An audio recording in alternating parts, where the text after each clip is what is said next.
I wanted to take you through a couple of finer points related to Case Study 2, using an example from students who completed this project several years ago.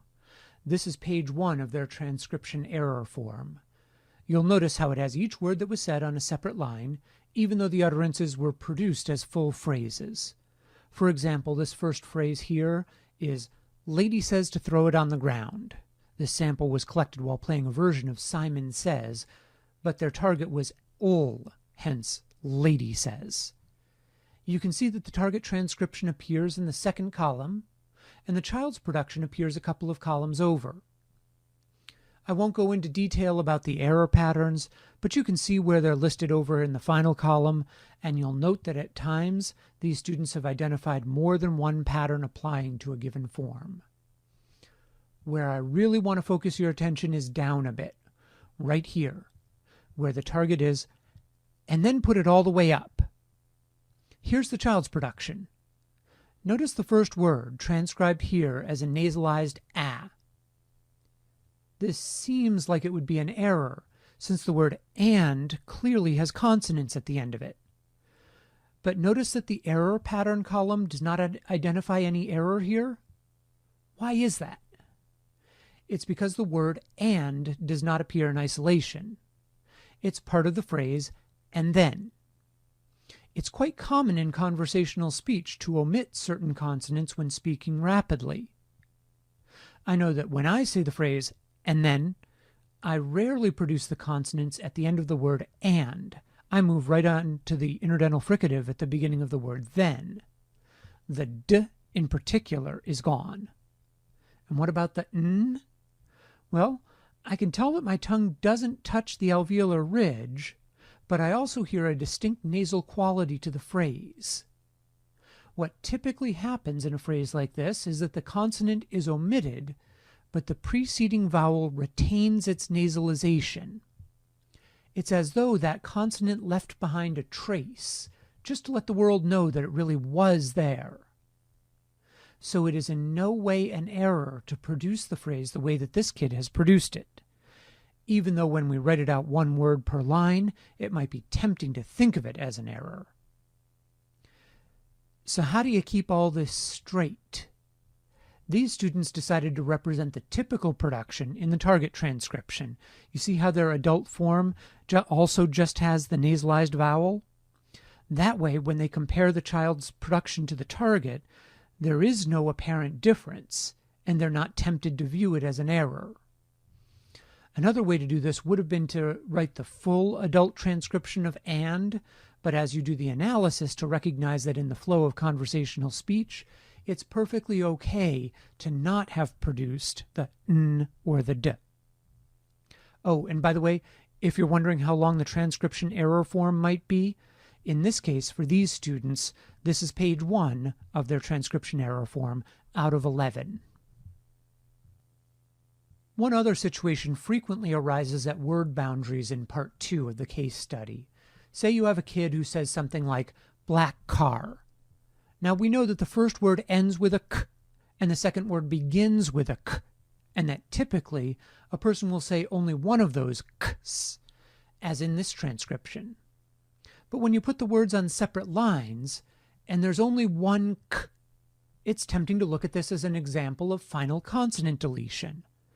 This is where your judgment and your knowledge of typical co-articulation patterns comes in. You should recognize that this is not an example of final consonant deletion, and you should not count it as such. Now moving forward, I want to show an example of some of the other elements of Case Study 2. Here's a page of the manner analysis form, and you can see how much information is present. That's appropriate. The counting and the compiling of information is the first part of Case Study 2, and this type of form is where you see that. This page looks pretty cluttered, and it is.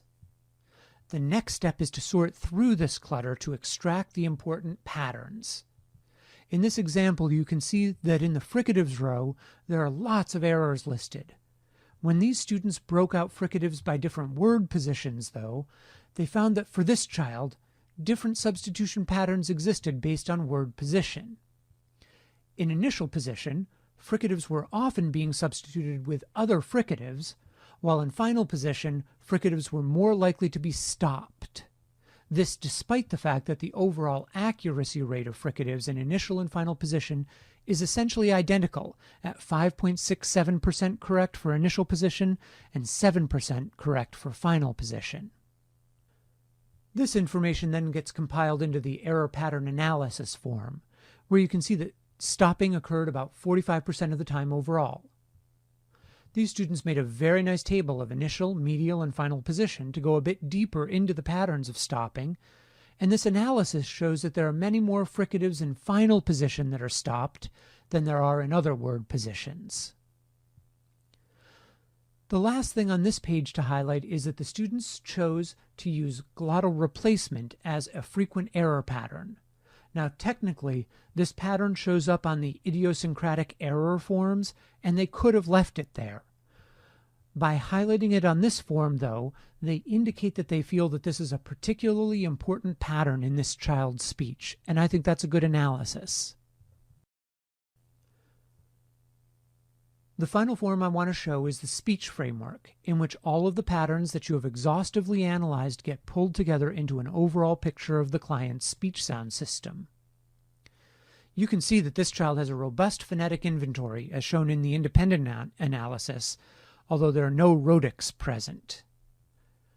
The relational analysis shows several speech sound error patterns, including stopping of fricatives, as we saw in the error pattern analysis form, and what these students have referred to as stridency deletion.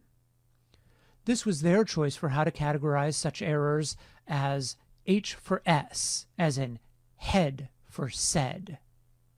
My main suggestion about this error is that I thought that using H for S can best be seen as another example of glottal replacement, and I think it might have been a preferable analysis to consider all of the glottal stop substitutions that this child made, together with the H for S substitutions, as examples of the same underlying process of glottal replacement. Of course, that would be a minor change, and overall this is an excellent analysis of a kid whose speech sound system is significantly delayed with several rather unusual speech sound errors. I hope that these examples help to give you a bit of direction as you go through a similar analysis task yourself during Case Study 2. As always, please feel free to contact me if any questions arise.